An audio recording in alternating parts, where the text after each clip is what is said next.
অনেকেই জানতে চাও আমার কাছে যে যদি আমরা শেষ মুহূর্তে টিকিট না পাই তাহলে হুট করে প্ল্যান করে কি করে বেরিয়ে যাওয়া সম্ভব। আর এখন বাসের ফেয়ার এত বেশি হয়ে গেছে তাই সেটাও অ্যাভেল করা মধ্যবিত্তদের পক্ষে বেশ ডিফিকাল্ট হয়ে দাঁড়ায়। তাই এবারে নিয়ে চলে এলাম তোমাদের জন্য একটা ইনফরমেটিভ ভিডিও, কিভাবে মোটামুটি কম খরচে বাসের থ্রু দিয়ে তোমরা নর্থ বেঙ্গল ট্রিপে পৌঁছে যেতে পারবে এবং সেই বাসটা হবে গভর্নমেন্ট বাস। আর তার সুযোগ সুবিধা কি কি আছে, কোন কোন স্টপেজে দাঁড়ায়, কত ভাড়া, সমস্ত কিছু বিস্তারিত থাকবে এই ভিডিওতে। তাই তোমরা যারা ভাবছো হঠাৎ করে নর্থ বেঙ্গল ট্রিপ প্ল্যান করবে, তাই চট করে চলে আসতেই পারো। এইভাবে 3 ধরনের যাওয়ার ব্যবস্থা আছে গভর্নমেন্টের তরফ থেকে: এনবিএসটিসি, এসবিএসটিসি এবং ডব্লিউবিটিসি। এবারে বুক করেছিলাম ডব্লিউবিটিসির ভলভো বাস, যেটার রিভিউ বেশ ভালো ছিল রেড বাস এবং আভি বাসে, কিন্তু বুক করেছিলাম ডব্লিউবিটিসির অফিসিয়াল ওয়েবসাইট থেকে। কারণ রেড বাস বা অন্যান্য বাসে সেখানে সার্ভিস চার্জেস অনেক বেশি লাগছিল। ধর্মতলা থেকে ছাড়ে বিভিন্ন সময় এই বাস। লাস্ট বাস সন্ধে 7টা এবং প্রথম বাস বিকেল 5টা নাগাদ।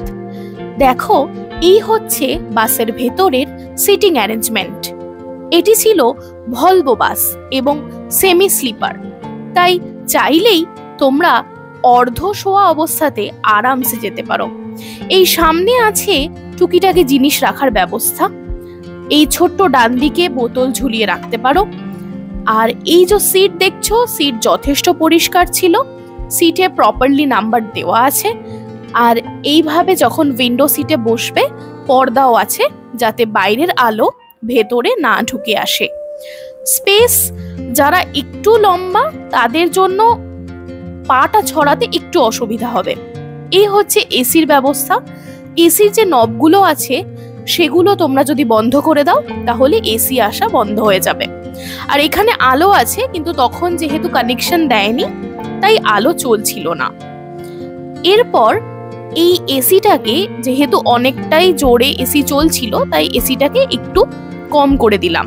আমি বুক করেছিলাম বিকেল 5:50 বাস, কিন্তু আমাদের মাঝে ফোন করে জানানো হয় যে বাসের টাইমটা পরিবর্তন হয়েছে, তার বদলে সন্ধে 7টার দিকে হয়েছে। এবং সিটিং অ্যারেঞ্জমেন্ট চাইলে আমি পরিবর্তন করতে পারি, কিন্তু আমি সিটিং অ্যারেঞ্জমেন্ট পরিবর্তন করিনি, যা ছিল তাই আছে। যেহেতু বাসটি সেমি স্লিপার বাস, তাই এটাকে পুশ করলেই সিটটা পেছনের দিকে চলে যাবে এবং বেশ অনেকটাই শোয়ানো যাবে। স্পেসটা দেখে মোটামুটি একটা আইডিয়া করতে পারবে। আমার হাইট 5 ফুট 1 ইঞ্চি, তাই যাদের হাইট একটু বেশি তাদের হয়তো পাটা ছড়াতে একটু সমস্যা হতে পারে, তবে সেটা ম্যানেজেবল।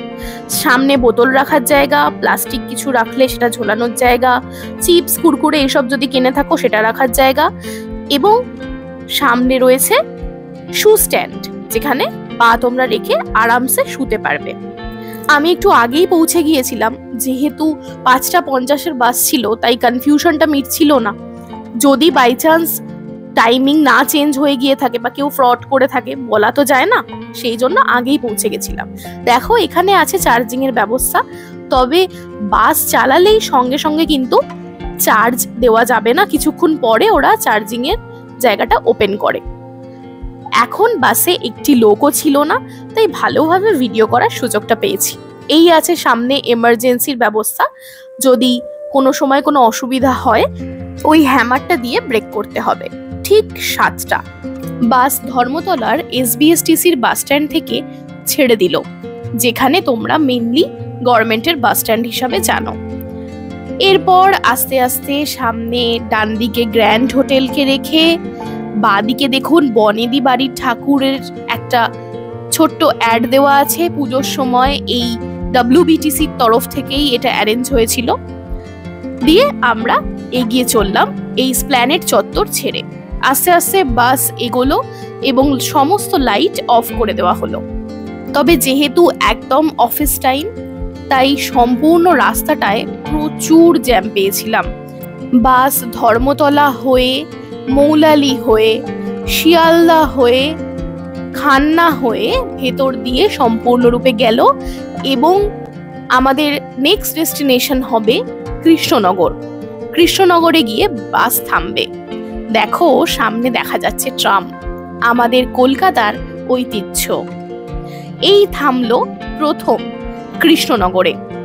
যেখানে নামিয়েছিল সেখানে বেশ সুন্দর টয়লেটের ব্যবস্থা ছিল, তাই তোমরা কিছুক্ষণের জন্য নেমে ওখানে খুব বেশি হলে 10 থেকে 15 মিনিট ওরা সময় দেবে এবং তোমরা তারপরে বাসে উঠে আবার ফার্দার গন্তব্যের দিকে রওনা হতে হবে।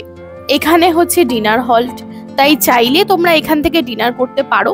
তবে আমি বলবো এত তাড়াহুড়োর মধ্যে যেহেতু ওয়াশরুমেও যাওয়ার থাকে, তাই বাড়ি থেকেই খাবার এনো, সেটাই কিন্তু সবচেয়ে বেশি সুবিধা হবে। এবং যে কারোর পক্ষে এত তাড়াহুড়োতে খাওয়া বেশ অসম্ভব। এরপর আমাদের বাস এই ডেস্টিনেশন থেকে ছেড়ে দিল। পুরো রাস্তাটাই বলতে গেলে সম্পূর্ণ ঘুমিয়েই কাটিয়েছিলাম। দুলকি চালে বাস এগোতে থাকলো। তখন মোটামুটি ঘড়িতে বাজে রাত্রিবেলা 11টা থেকে 11:30টার মধ্যে। এবার আসি বুকিং এর ব্যাপারে। তোমরা চাইলে বুকিং করতে পারো রেড বাস বা আভি বাস বা মেক মাই ট্রিপ, বিভিন্ন জায়গা থেকে যেখানে যেখানে এসবিএসটিসি, এনবিএসটিসি বা ডাব্লিউবিটিসি অপশনস অ্যাভেলেবেল আছে। তবে আমি একদম বুক করেছিলাম ওদের ডাব্লিউবিটিসির অফিসিয়াল ওয়েবসাইট থেকে। ভাড়া পড়েছিল 1355 করে। এই দেখো আমরা পৌঁছে গেলাম ডালখোলাতে। কৃষ্ণনগরের পর পরবর্তী স্টপেজ দেবে ডালখোলা।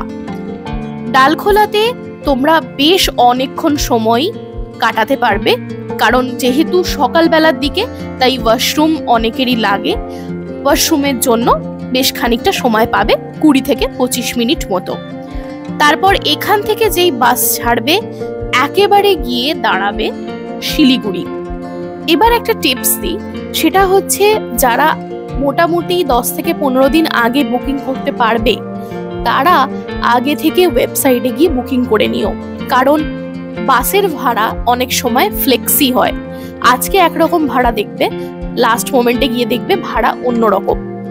আমি যেমন ডাব্লিউবিটিসি থেকে যখন বুক করি সেই ভাড়া দেখাচ্ছিল 1355, কিন্তু আভি বাস বা রেড বাসে কিন্তু সেই ভাড়া প্রায় 200 টাকা পার হেড করে বেশি দেখাচ্ছিল।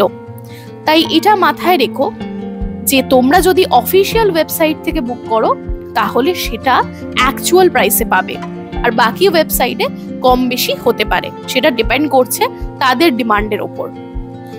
তো এই ছিল আমার পুরো বাসের রিভিউ।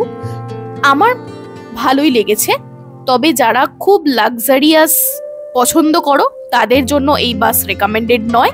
কাজ চলার মতো অবশ্যই ঠিক আছে, এসিও যথেষ্ট ভালোই ফাংশন করেছে।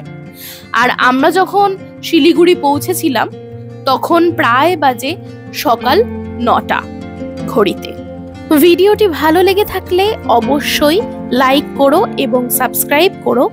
আর যদি এইরকম ধরনের কোনো ভিডিও বা ইনফরমেশন কোনো কিছু পেতে চাও তাহলে অবশ্যই কমেন্ট করে জানিও। তাহলে আজকের মতো আসছি এবং পরবর্তীকালে দেখা হচ্ছে আবার একটি গল্প বা ইনফরমেশন নিয়ে। চলো টাটা।